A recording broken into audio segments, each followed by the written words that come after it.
जय सिया राम जी। इस बार गंगा दशहरा का पर्व बृहस्पतिवार के दिन, जो कि ज्येष्ठ 22 गते,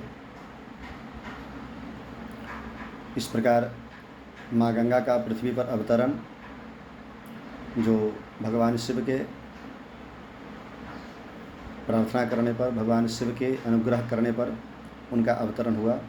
क्योंकि गंगा माता जानती थी पृथ्वी पर इनके साथ बहुत सारे ऐसी लोग व्यवहार करेंगे, इसके कारण से वह आनाकानी करने लगी। तो भगवान शिव ने उनको अनुग्रह किया और तब जाकर के अपने सिर पर उनका धारण किया।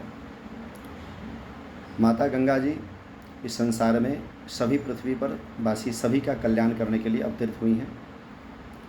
गंगा जी के बारे में कहा गया है कि कोसों दूर से और सब नदियां हमें स्नान करने के बाद पवित्र करती हैं, लेकिन गंगा नदी का ऐसा स्मरण करने मात्र से ही, गंगा गंगा ऐसा उच्चारण करने मात्र से ही, कोसों दूर से भी गंगा का नाम मात्र उच्चारण करने से हमारा शरीर पवित्र हो जाता है। इतनी गंगा नदी का महत्व, इतना गंगा मैया का महत्व। मरने वाला प्राणी यदि पुराणों में कहा गया है, गत प्राण समुखे गंगायाम मणयादि ताद्रिक फलम आपने, यानी मरने वाला प्राणी यदि गंगा गंगा ऐसा उच्चारण कर ले, उसका उद्धार हो जाता है। भवसागर से उद्धार होकर के भगवान के धाम की प्राप्ति होती है और पुनः न पुनर्जायते भूमि, यानी फिर से पुनः पृथ्वी पर नहीं आना पड़ता है, मोक्ष की प्राप्ति होती है। तो गंगा नदी का इतना महत्व है, और जिन्होंने भगवान शिव ने उनको अवतरित किया, भगवान शिव भी बड़े अद्भुत हैं और उनका बार बार